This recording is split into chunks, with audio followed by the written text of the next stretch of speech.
आदाब। सुबह के 8:35 हुआ चाहते हैं। अप्रैल की 17 तारीख 2022 सन और इस वक्त हम आपके सामने हाजिर खिदमत है गुलिस्तान स्टूडियो नई दिल्ली से और प्रोग्राम आप देख रहे हैं जी सलाम जे के। हस्बे वादा हर दिन आपके सामने आते हैं और कोशिश रहती है न सिर्फ जम्मू कश्मीर के मौजूदा हालात पर थोड़ी सी गुफ्तगू हो बल्कि मुल्की सतह पर जो सियासी एतबार से इंतहाई अहम बातें होती है उसको आपके साथ शेयर करने की कोशिश करते हैं और बरसगीर के अंदर स्पेशली और दुनिया भर के अंदर चंद अहम वाक़ात पर भी हमारी नज़र रहती है और कोशिश हम यही करते हैं कि आपको हर पल अपडेट करें और ख़बर तह तक बताएं। क्योंकि आज इतवार का दिन है, आप घर में होंगे जी, रोज़े में होंगे और ज़रूर आप इस बात के मुतलाशी होंगे कि आपको बताया जाए कि पिछले 24 घंटों के दौरान पूरे मुल्क की सियासत किस तरीके की रही है। पाकिस्तान के अंदर रात देर गए जलसा हुआ था, उसमें क्या कुछ कहा गया है, एक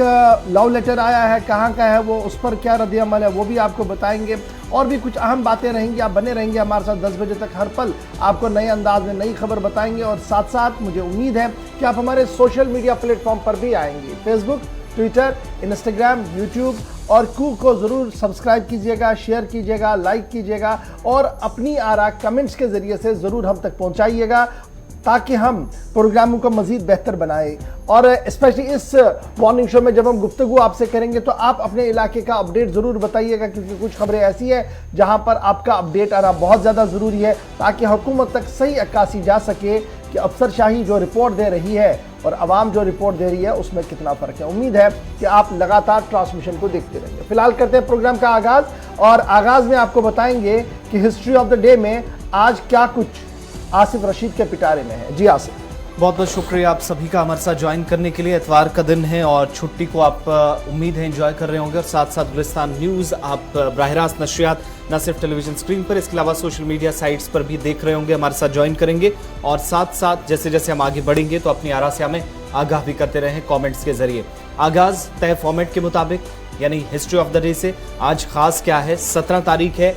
अप्रैल की 2022 का चौथा महीना। 1971 में आज ही का दिन था 17 अप्रैल का जब मिस्र, लीबिया और शाम ने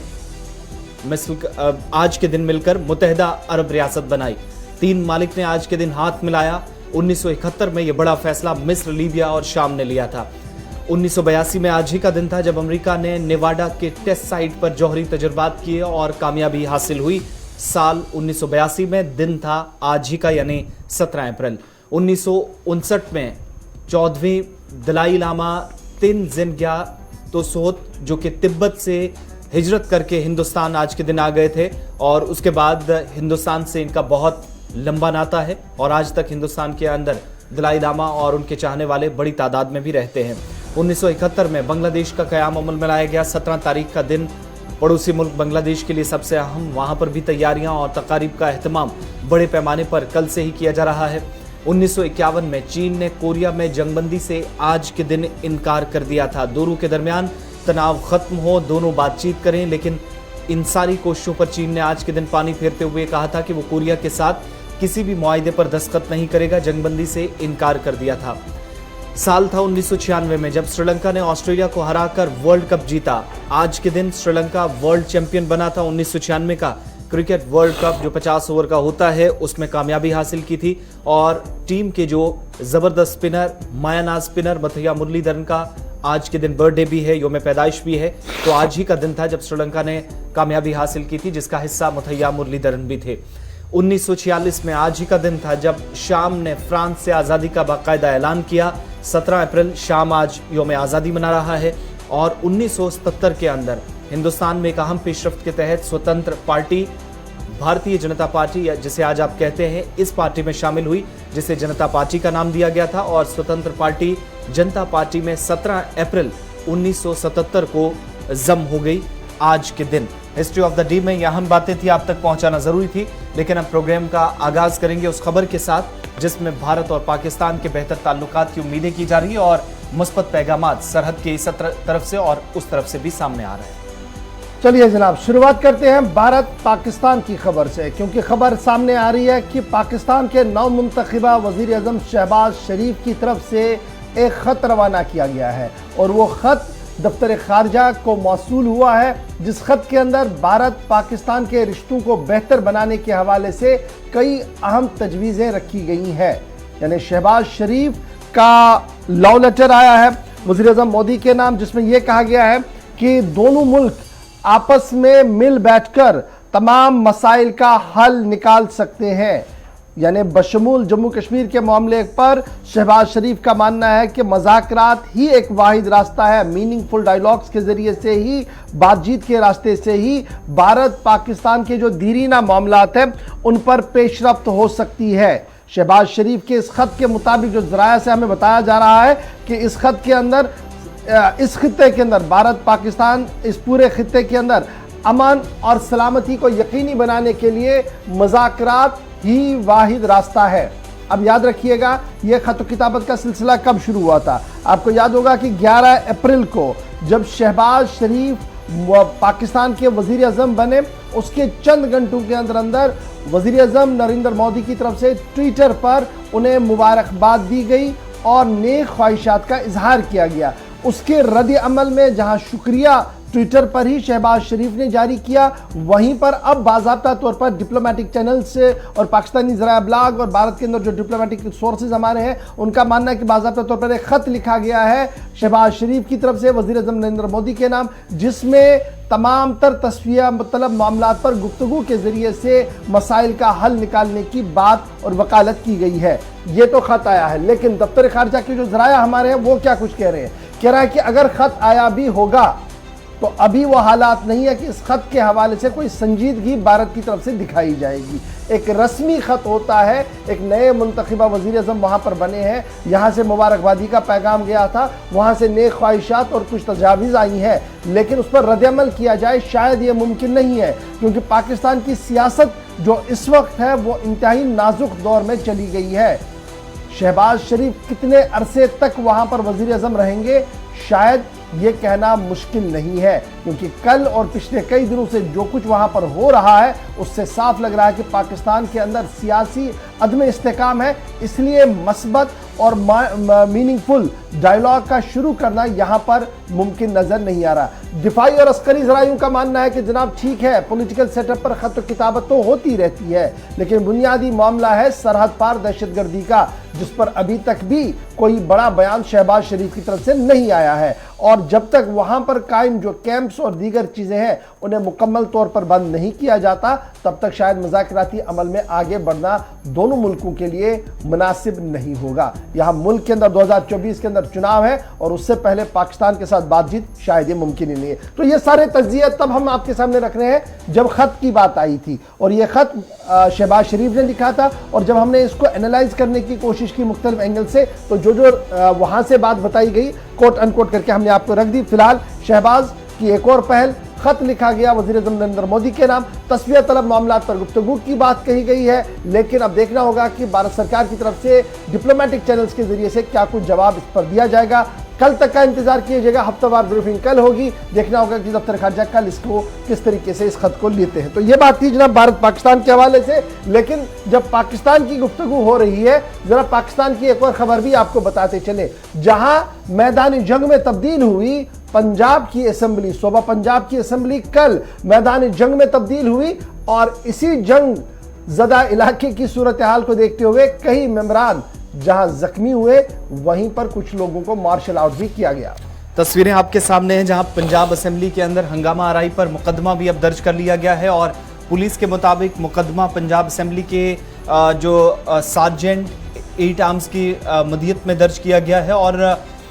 जो अभी तक तफसीलात मिल रही हैं कल के बाद, हालांकि सिचुएशन कंट्रोल में कर ली गई थी, लेकिन मोहम्मद मजारी ऐवान में जब दाखिल हुए थे, चूंकि डिप्टी स्पीकर थे, तस्वीर पहली आपके सामने है, जब वो दरवाजे से अंदर आए तो पीटीआई के तमाम जो कारकुनान थे वो उनके सामने खड़े हो गए, मज़ाहमत काफ़ी ज़्यादा उनको मज़ाहमत का सामना करना पड़ा, और थोड़ी देर के बाद जो पीटीआई के बाकी अरकान थे वो भी ऊपर जाकर पहुंचे उस हिस्से में जहां पर डिप्टी स्पीकर ने अपनी बात रखनी थी। और ये मामला कब पेश आ रहे हैं, जब आपने देखा कि पंजाब के अंदर कल ही एक बड़ी तब्दीली हुई और पंजाब के अंदर शहबाज शरीफ के जो भतीजे हैं उन्होंने जिम्मेदारी संभाल ली, और हमजा शरीफ यहां पर एक बार फिर से वज़ीर आला के तौर पर, यानी नौजवानों को आगे लाने की बात कही जा रही थी, तो उनमें वो नौजवान वज़ीर आला में उनका शुमार होता है। आज जब वो जिम्मेदारी पंजाब के अंदर संभाल चुके हैं, कल जब ये जिम्मेदारी उनके कंधों पर डाली गई तो उसके फौरन बाद यहाँ पर हंगामा आराई देखने को मिली, लेकिन कल दिन भर इस सारी सूरत हाल के बाद पंजाब पुलिस ने जब एफआईआर दर्ज की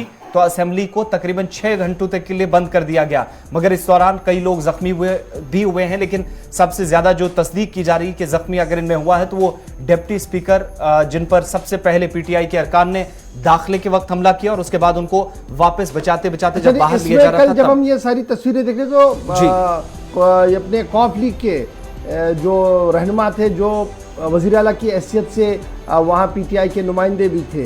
वो भी कल ज़बरदस्त जख्मी, और बाद में उनका वीडियो भी वायरल हुआ कि पट्टी वट्टी लगाकर वो दुआ कर रहे थे। बहरहाल पंजाब असेंबली में हंगामा आराई और मारदाड़ के बाद होने वाले वज़ीर आला के इंतखाब में मुस्लिम लीग नून के रहनुमा हमजा शहबाज वज़ीर आला मुंतखब हो गए हैं। ये दूसरी डेवलपमेंट है। पहले शहबाज शरीफ वहाँ पर आए थे हंगामे के बीच, और यहाँ पर मुकम्मल तौर पर जो हंगामा हुआ उसके बाद अब नून लीग रहनुमा हमजा शहबाज जो हैं वो सामने आए हैं पंजाब के वज़ीर आला की हैसियत से। तहरीक इंसाफ और कौफ लीग के बाइकआउट के बाद ऐवान में वोटिंग का अमल शुरू हुआ। हमजा शहबाज को 197 वोट पड़े, जबकि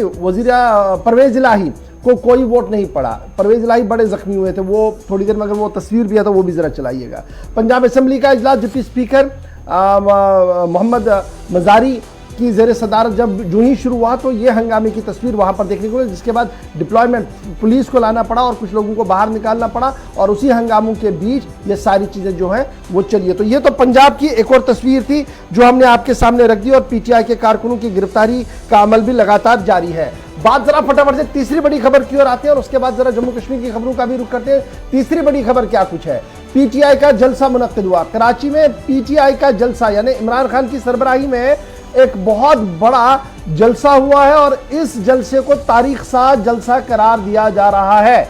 और इस जलसे के दौरान साबिक वजीर आला और पीटीआई के चेयरमैन इमरान खान की तरफ से कई अहम बड़ी बातें कही गई है। फॉरेन फंडिंग केस के जरिए से पीटीआई को बाहर करने की कोशिश की जा रही है, यानी सियासत से बाहर करने की कोशिश की जा रही है। एक बड़ा इल्जाम दोबारा से कल इमरान खान की तरफ से लगाया गया है, नंबर 1। नंबर 2, कल जब इमरान खान से पहले साबिक वजीर दाखिला शेख रशीद तकरीर कर रहे थे तो उन्होंने अगले महीने की 31 तारीख तक का टाइम दिया, कहा कि इसके बाद हुकूमतें खुद गिर जाएंगी। इस तरीके का आईनी बहरान पैदा होगा क्योंकि रमजान के फौरन बाद जेल भरो तहरीक का आगाज किया जाएगा। और चौथी बड़ी बात, जब कल जलसा हो रहा था कराची के अंदर तो माना जा रहा है कि ये एक बहुत बड़ा जलसा था फातिमा जिन्ना के बाद। जब वो जलसे में आई थी तो इस तरीके के मनाजिर वहां पाकिस्तान में उस वक्त देखने को मिले थे, उससे भी बढ़कर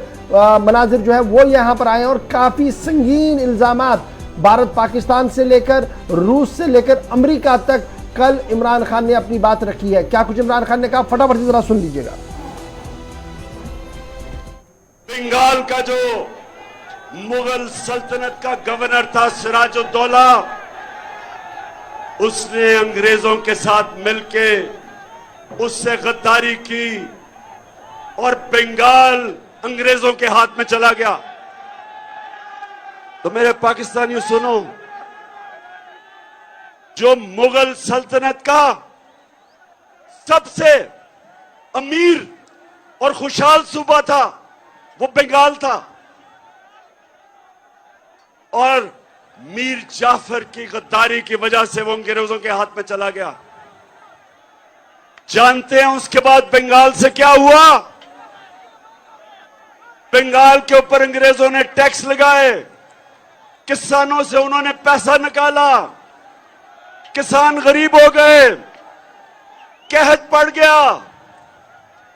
करोड़ों लोग कहत के अंदर बंगाल में मरे। जब अंग्रेज आया था तो बंगाल सबसे अमीर सूबा था, और जब वो गया तो सारे हिंदुस्तान में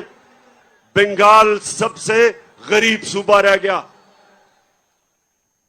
तो मेरे पाकिस्तानियों, यहां भी एक मीर जाफर हमारे ऊपर मुसल्लत कर दिया गया साजिश के तहत, और जिन लोगों ने हमारे से अपने जमीर बेच के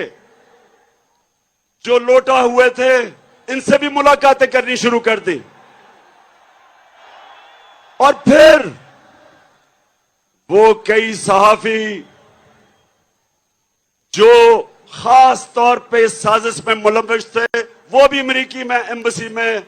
और सफारत खाने में उनकी भी मीटिंग्स होनी शुरू हो गई कि जो रात के 12 बजे अदालतें खुल गई। मैं पूछना चाहता हूं कि मैं वो क्या मैं जो आपको पैगाम देना चाहता हूं वो सबसे बड़ा ये है कि अगर ये साजिश कामयाब हो जाती है तो यह याद रखना, कोई पाकिस्तान का प्राइम मिनिस्टर अमेरिका की धमकी के सामने खड़ा नहीं होगा।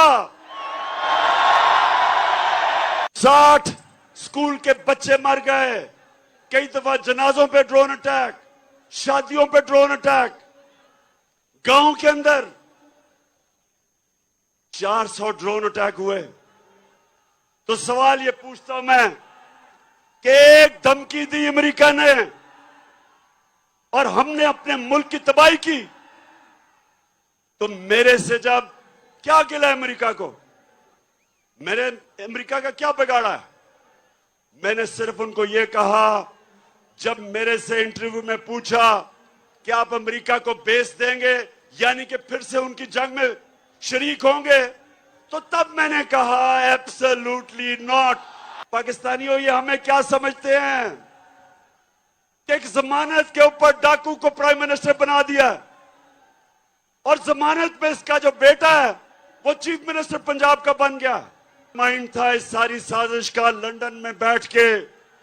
जो ये सारी साजिश कर रहा था। चलिए, इमरान खान को आप सुन रहे थे। कल रात देर के एक बड़े अवामी इज्तिमा से उन्होंने खिताब किया है और तजिया निगारों का मानना है, जो बरसगीर की सियासत पर नजर रखते हैं, उनका मानना है कि आने वाले दिनों में पाकिस्तानी सियासत में और ज्यादा शिद्दत जो है वो देखने को मिलेगी और शहबाज शरीफ के लिए आने वाले दिनों में और कुछ मुश्किलें जो है वो पैदा होंगी। नंबर 1। नंबर 2, जो मकबूलियत का ग्राफ था, जिस पर इमरान खान पर काफी सवाल था कि बहस्ती वजीर आजम उनकी मकबूलियत का ग्राफ नीचे आ रहा था, उस मकबूलियत के ग्राफ में काफी ज्यादा इजाफा हो रहा है और सिर्फ ये चंद दिनों के अंदर अंदर हुआ है जब से वो वजीर आजम के दफ्तर से बाहर आए हैं और हिज़्ब इख्तिलाफ के तौर पर सरकार को गिरने का काम किया। तो ये तो पाकिस्तान की सूरत हाल थी। अब जरा दिल्ली की खबर से आपको बाखबर करते हैं, क्योंकि दिल्ली में भी कल रात देर गए नाखुशगवार वाकया पेश आया, जिसके बाद सलामती सूरत हाल का हंगामी इजलास तलब किया गया और आज सुबह की खबर यह है कि सूरत हाल पूरी तरह से काबू में है। दिल्ली के अंदर जहांगीरपुरी इलाके में अगरचे सूरत हाल काबू में है, लेकिन पुरतनाव जरूर है, चूंकि हालात पर वजारत दाखिला की भी बराह रास्त नजर है और सिचुएशन को रात भर कंट्रोल करने की तमाम तर कोशिशें, पूरी ताकत झोंक दी गई। पुलिस ने इस मामले में अब तक 15 लोगों को हिरासत में लिया है, पूछताछ चल रही है और इधर 10 टीमें मामले की तहकीकात के लिए तश्कील भी दी गई है। तस्वीरें आपके सामने कल शाम के बाद की, जब हनुमान जयंती के मौके पर शोभा यात्रा निकाली जा रही थी और दूसरी तरफ खबर यह है कि इसी इलाके के अंदर दिन भर अमन का पैगाम, भाईचारे का पैगाम इस इलाके से दिया जाता रहा, लेकिन शाम होते होते चंद शरपसंद अनासिर की जानिब से खलल डाला गया और यात्रा को रोकते हुए पथराव हुआ। और इस बीच पुलिस ने जब तहकीकात शुरू की तो अब जाकर जानकारी ये भी मिल रही है कि दिल्ली का स्पेशल सेल जो है पुलिस का, वो इस मामले पर तहकीकात कर सकता है, चूंकि 10 अलग अलग टीमें इस मामले की तहकीकात करेंगी। वजारत दाखिला ने ये क्लियर कर दिया है। उस हिस्से के अंदर शोभा यात्रा वहां से निकल रही थी जहां पर रात देर गए हमारी जानकारी के मुताबिक नमाज के लिए भी तैयारियां पहले से चल रही थी, अफ्तारी भी एक तरफ चल रही थी और पुरअमन तरीके से दिन भर भी, चूंकि जो असेंबली हल्का है और इसके यहाँ के जो रुकने असेंबली है सौरभ भारद्वाज, उनका भी एक बयान सामने आया जिसमें उन्होंने कहा कि दिन में वो भी उस तकरीब में शामिल हुए जब यहाँ पर एक साथ तमाम मज़ाहिब के लोग, ख़ासतौर से जो मकामी मुसलमान हैं उनकी जानिब से उन सभी लोगों को जो यात्रा में शामिल थे उनके लिए शरबत और बाकी जो प्रसाद का इंतज़ाम था वो किया गया था। इस तरह के सारे पूरे दिन पैगाम दिए जाते रहे, लेकिन शाम होते होते चंद लोगों की तरफ से यहाँ खलल डाला गया और हालात ऐसे बने कि रैपिड एक्शन फोर्स के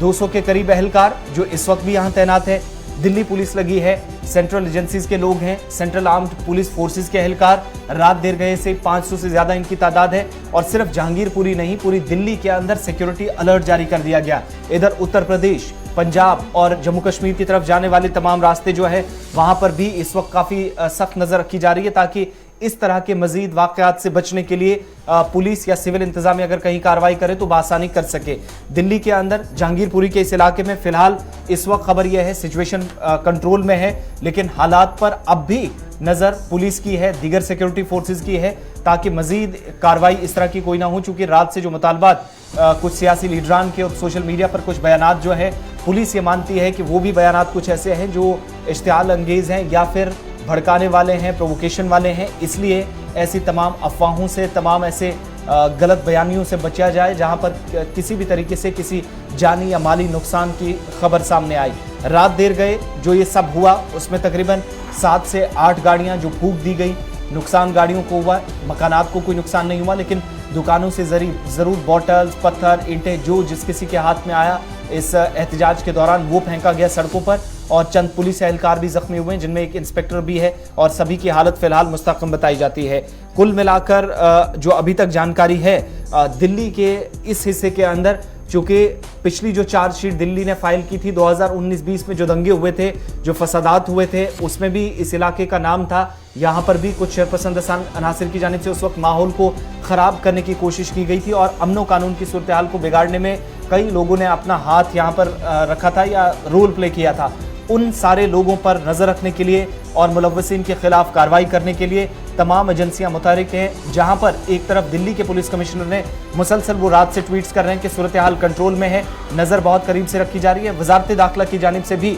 आज ये खबर है कि 11:30 के आसपास एक और अहम मीटिंग होने जा रही है, जिसमें आज की जो सुबह की सूरत हाल है और रात भर जो कुछ हुआ मजमूई तौर पर उसे ब्रीफ किया जाएगा वजारत दाखिला के अफसरान को। और दाखिला सेक्रेटरी जो रात देर गए पुलिस कमिश्नर के साथ राब्ते में थे, उन्होंने सख्त हिदायत दी है सीनियर ऑफिसर्स को कि एक वो मौके पर रहे, और दूसरा अगर कोई भी शहरी आज इस सूरत हाल को पुरतनाव करने की कोशिश करती है तो उसकी गिरफ्तारी भी अमल में लाई जाए। और इस सिलसिले में रात से अभी तक की जानकारी के मुताबिक 15 लोग हिरासत में लिए गए हैं। 10 मुख्तलिफ टीमें जो तहकीकात करेंगी उन्होंने भी अपनी कार्रवाई रात 12 बजे से शुरू कर दी है। चलिए जी, खुदा करे कि अमन रहे और अफवाहों से दूर रहिएगा। हमारी भी यही दरख्वास्त रहेगी आपसे कि अफवाहों से दूर रहेगा, और सोशल मीडिया इंडस्ट्री में जिस तरीके से बड़ी बड़ी खबरें फिर गलत साबित हो जाती हैं उनसे दूर रहें और ज़मीनी सूरत हाल को खुद परखें और उसके बाद ही कोई बयान या ट्वीट आप करें। तो फिलहाल बढ़ते हैं जी आगे। जब ये सूरत हाल मुल्क के अंदर है, दिल्ली के अंदर है, तो खबर ये भी है कि कमोबेश 13 हिज़्ब इख्तिलाफ के लीडरों की तरफ से वज़ीर आज़म के नाम ख़त रवाना कर दिया है। 13 अपोजिशन पार्टीज़ ने कंसर्न अपना दिखाया है, खत नहीं लिखा है जी, मैं माफ़ी चाहूँगा जी, अपना कंसर्न दिखाया है कि जिस तरीके से मुल्क के अंदर मजहबी मनाफरत फैल रही है और मुल्क की आला तरीन क़यादत बशमूल वज़ीर आज़म की खामोशी, इस पर इजहार अफसोस किया है। यानी मौजूदा हालात में दिल्ली जिस तरीके की सूरत हाल से इस वक्त गुजर रही है, इसमें जो सबसे बड़ा मामला था वो सरकार का था, और सरकार की लगातार खामोशी और नफरत अंगेज़ तकरीरों पर न कार्रवाई करने की वजह से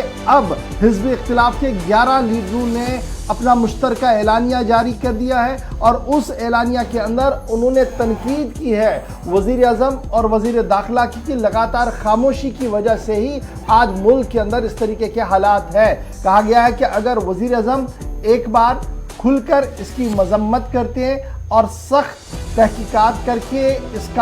इसके रूट कॉज को दबाया जाता तो शायद आज मुल्क के अंदर इस तरीके की सूरत हाल नहीं होती। और जो मजहबी मनाफरत फैलाई जा रही है, इससे मुल्क को एक शदीद नुकसान होगा और आने वाले दिनों में कई चीज़ों से दो चार होना पड़ेगा। खत और बयान जो है वो जारी कर दिया गया, और जिन लीडरों ने इस पर दस्तखत किए हैं जी, बयान में जॉइंट स्टेटमेंट जो जारी कर दिया गया उनमें कांग्रेस सदर सोनिया गांधी का नाम है, एनसीपी के सदर शरद पवार का नाम है, मगरबी बंगाल की वज़ीर आला ममता बनर्जी इस बयान के अंदर है, तमिलनाडु, झारखंड एम के स्टालिन उनका नाम है, हेमंत सोरेन का नाम इसमें है, फारूक अब्दुल्ला का नाम इसमें है, और साथ साथ कई और बड़े चेहरों का नाम इसमें रखा गया है। जब यह बयान जारी कर दिया गया है और मुल्क की इस सलामती सूरत हाल पर इजहार तशवीश का इजहार किया है और खामोशी पर सवाल उठाया है 11 लीडरों ने कि क्यों दाखिला वजारत, दाखिला वजीर, वजीर आज़म का दफ्तर और वजीर आज़म इस पूरे मामले पर खामोश है। अब आते हैं जनाब जम्मू कश्मीर की खबरों की, और ये तो हमने बैनुल-अक़वामी और मुल्क की सतह की चंद बातें आपके सामने रख दी। अब बात ज़रा जम्मू कश्मीर की करते हैं, और सबसे पहले बात करते हैं कुछ नए कानून की। और ये नया कानून है क्या? कानून ये आ रहा है कि अब अगर आपके पास स्कूल है और प्राइवेट स्कूल आप चला रहे हैं तो उसके लिए एक नए खदोखाल को लेकर सरकार सामने आ चुकी है, यानी शिकंजा कसने की कोशिश की जा रही है प्राइवेट स्कूल्स पर। और प्राइवेट स्कूल्स के जिम्मेदारों का मानना है कि इस नए कानून के इतलाक से कई छोटे स्कूल जो हैं मुकफ्फल हो सकते हैं। सरकार के इस अहम फैसले के तहत जो लेफ्टिनेंट गवर्नर इंतजामिया की जानिब से लिया गया है, निजी स्कूलों के जरिए जो ज़मीन का इस्तेमाल होगा, इससे मुतल्लिक जो कवानीन थे उनमें तरमीम की गई है और कवानीन निजी स्कूलों के गिर्द मज़ीद जो है वो घेरा तंग कर देंगे, ऐसा मुतलकीन का मानना है। और स्कूल एजुकेशन के जो प्रिंसिपल सेक्रेटरी हैं उनकी तरफ से हुक्मनामा भी इस सिलसिले में जारी कर दिया गया है। अब जो डॉक्यूमेंट है उसमें यह पता चलता है कि तकरीबन जो इससे पहले जो लोग सरकारी स्कूलों की इमारतें बनवाकर या उसमें फिर दरस व तदरीस का अमल चलता था तकरीबन 10 साल के पीरियड के लिए, या प्राइवेट स्कूल आज के वक्त में अगर कोई ऐसी ज़मीन है जिसका वो मुआवजा दे रहा है, जिसका वो रेंट दे रहा है, या फिर ऐसी बिल्डिंग है जो निजी स्कूल के तौर पर इस्तेमाल होती है, तो तकरीबन कम से कम 10 सालों के लिए जो लीज थी वो इस केस के सिलसिले में एप्लीकेंट को एक तो सबमिट करनी है। दूसरी बात यह है कि अब जब ये कवानीन पिछले कवानीन में तरमीम हुई है तो इससे जो मुतलका इदारों से जुड़े लोग हैं, जो ज़मीनों के मालिकान हैं या जो इन ज़मीनों के ऊपर प्राइवेट स्कूल चलाते हैं, जिनकी बिल्डिंग्स बनी हुई हैं, वो लोग ये मानते हैं कि सरकार के इसमें तरमीम करने से उनके आसपास जो शिकंजा है वो टाइट हुआ है। और मकसद ही यही लेफ्टिनेंट गवर्नर इंतजामिया का है कि एक तरफ जहां वो चीजें जो निजाम में दुरुस्त करने की कोशिश है जिनमें तालीमी सरगर्मियां मुतासिर ना हो, लेकिन दूसरी तरफ उन लोगों के खिलाफ भी कार्रवाई हो। अगर इसमें कहीं बड़ी बात ये प्राइवेट स्कूल्स के लिए ही सीधे कर दिया गया क्योंकि अमेंडमेंट लाई गई है जी एजुकेशन एक्ट 2002 के तहत, उसकी गाइडलाइंस के तहत ही आपकी लैंड और बिल्डिंग को लेकर अमेंडमेंट्स आई। अमेंडमेंट्स क्या आई हैं थोड़ी देर में हम सही तजम्मुल के पास चलेंगे, लेकिन ये साफ कर दिया गया कि अगर कोई भी स्कूल कहीं पर चलता है तो उसकी बिल्डिंग अगर लीज पर है, रेंट पर है, तो कम से कम ये 10 साल के लिए होनी चाहिए, उससे कम नहीं चलेगा। और फिर बिल्डिंग स्ट्रक्चर जो एक बड़ा सवाल था उस पर भी अमेंडमेंट के अंदर बहुत ज्यादा सख्ती करने की बात कही गई है। सीधे चलेंगे श्रीनगर, सही तजम्मुल हमारे साथ है। तजम्मुल जरा फटाफट से अपडेट कीजिएगा, ये जो नया कानून मुतारुफ कराया गया है इसकी मोटी मोटी क्या बातें हैं और क्यों प्राइवेट स्कूल एसोसिएशन रो रही है? बहुत बहुत शुक्रिया इशफाक साहब। जम्मू कश्मीर में गैर सरकारी स्कूलों पर अब सरकार ने अपने एजुकेशन एक्ट का इस्तेमाल करके 2010 और 2002 के तहत क्लास 1, क्लास 2, ए और बी के तहत कार्रवाई का बाकायदा आगाज किया, जिसमें अब गैर सरकारी स्कूल जो है उन्हें अब जमीनात की दलाइल जो है वो रेवेन्यू डिपार्टमेंट से हासिल करके मुतलका डायरेक्टर एजुकेशन स्कूल कश्मीर और डायरेक्टर स्कूल एजुकेशन जम्मू को बिलतरतीब वहां पर सबमिट करनी होगी। क्योंकि शिकायत गवर्नर साहब मिली थी कि बेशतर गैर सरकारी या प्राइवेट स्कूल जो है या तो वो घास चराई पे बने हैं या तो वो मिल्कियत नहीं है जमीनात, बल्कि जिस वक्त बंदोबस्त हुआ था जो आबी वसाइल के लिए जमीन इस्तेमाल की जाती थी या जो रोड्स एंड बिल्डिंग्स की जमीन थी वहां पर कई एक जगहों पर प्राइवेट स्कूल तामीर किए गए हैं। एक हिस्सा ये है। दूसरा हिस्सा इसमें बड़ा अहम है कि हफ्ते के अंदर अंदर आपने ये तमाम चीजें जो है सबमिट करनी होगी। अगर आप नए स्कूल खोलने के बारे में सोच रहे हैं तो आपको पहले रेवेन्यू डिपार्टमेंट से आपको एनओसी हासिल करना होगा। नो ऑब्जेक्शन सर्टिफिकेट में आपको ये जमीन जो है ये आपको न सिर्फ मालकी जमीन होनी चाहिए बल्कि इसमें किसी किस्म का कंफ्यूजन ना हो कि ये वाकई मालकी जमीन है या नहीं। तीसरा, जो स्कूल बंद कर दिए जाएंगे, जिन स्कूलों के बारे में बाकायदा तौर पर तहरीरी तौर पर यह पाया जाएगा कि जमीन को किसी भी जगह का मालिकाना हुकूक जमींदार के पास तफवीज नहीं है बल्कि जोर जबरदस्ती करके उसने सरकारी जमीन पर इमारत खड़ी कर दी है, जिसके बाद स्कूल को बंद कर दिया जाएगा। लेकिन यहाँ पर इंसानी जाविये का एक्ट लाया गया है 2002 की पॉलिसी के तहत और एजुकेशन एक्ट 2010 के तहत। जो स्टाफ वहां पे होगा, जो टीचिंग और नॉन टीचिंग स्टाफ होगा, उसे दूसरे स्कूल में जम कर दिया जाएगा। हालांकि वो ये अब सरकारी मुलाजिम नहीं होगा और ना ही वो ये इस बात का एतबारियत रखेगा कि आने वाले दिनों में उसको रेगुलराइजेशन के लिए कोई ऑर्डरनामा जारी कर दिया जाएगा। बेशतर तौर पर जब आप गैर सरकारी स्कूलों की बात करते हैं तो बहुत जगहों पर शिकायत जम्मू कश्मीर सरकार ने जो अमेंडमेंट अपने कवानीन में लाई उसमें यह देखा गया है कि एजुकेशन पॉलिसी के तहत एक primary, middle, high school, higher secondary school और कॉलेज लेवल तक जब आप कोई इंफ्रास्ट्रक्चर खोल रहे हैं तो उसके लिए गाइडलाइन होती है कि आपके पास कितना हेक्टेयर या कितने कैनाल जमीन जो है आप इस्तेमाल में लाएंगे, उसके बाद आप स्कूल खोलने के मजाज हो सकते हैं। उस एक्ट में भी तरमीम लाई गई है। कुछ दिनों के बाद उस पर भी फैसला आएगा जिससे जो एवरेज स्कूल है, जो बजट स्कूल है, वो आइंदा कुछ दिनों में बंद हो सकते हैं और उसके बाद इन स्कूलों को बड़े स्कूलों के साथ जम किया जा सकता है। हालांकि जो प्राइवेट स्कूल एसोसिएशन है, जो सरकारी गैर सरकारी स्कूल के बीच में जो ब्रिज का काम करते थे एजुकेशन पॉलिसी को बेहतर करने के लिए, उन्होंने जबरदस्त शोर उठा रखा है। वो कहते हैं कि एवरेज या बजट स्कूल जो है सरकार बंद करने के बारे में सोच रहे हैं और हीला बहाना जो है वो घास चराई और सरकारी जमीन के इस्तेमाल का कर रहे हैं। अब ये बात देखने वाली होगी कि जब आप एतराजात वापस जमा करेंगे, जब आप तमाम तर तफसीलात जमा करेंगे, किसके पास जमीनात जो होगी वो बाकी माल की होगी, किसके पास नहीं होगी वो स्कूल तकरीबन बंद हो सकता है। अच्छा, एक चीज और भी बड़ी इंपॉर्टेंट ये कि अगर आपका लो बजट है तो आपको शायद आने वाले दिनों में मुश्किलें हो सकती हैं। इसका मतलब ये समझे कि जो निजी स्कूल जो सिर्फ फी पर चलते हैं, जिनका वही बजट है वही वापस यूटिलाइज होता है, अगर इससे ज्यादा कोई इनकी इनकम नहीं जनरेट हो पाती या कोई इससे ज्यादा उनके अखराजात नहीं है, इसमें मेरे ख्याल से दो बड़ी इंपॉर्टेंट डेवलपमेंट्स है। चूंकि अब मैं इस एक्ट को भी देख रहा था, जैसे तजम्मुल जी ने डिटेल में समझाया कि जनाब किन किन क्लॉज के तहत 3 चीजों पर सरकार का फोकस है। एक ये कि जिस जमीन पर स्कूल खड़ा है उस जमीन के क्या मालिकाना हुकूक किसके पास है, ऑनर के पास है या लैंडलॉर्ड के पास है, और क्या वाकईतन वो मिल्कियती ज़मीन है या घास चराई है या स्टेट लैंड है। एक मिसाल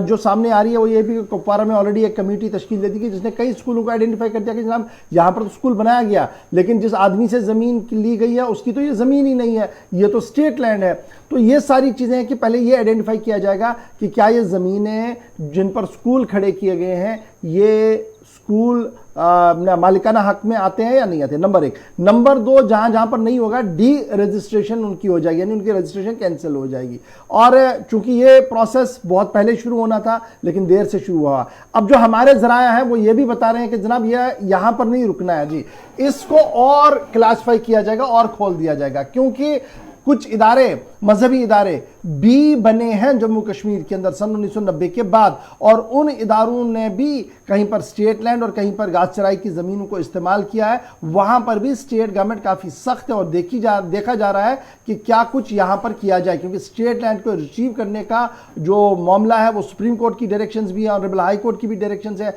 और स्टेट गवर्नमेंट भी ये चाहती है कि उसकी जो स्टेट प्रॉपर्टी है वो उनके पास रहे ताकि ज़्यादा से ज़्यादा उसका इस्तेमाल भी हो सके। तो फिलहाल स्कूलों के लिए जी एक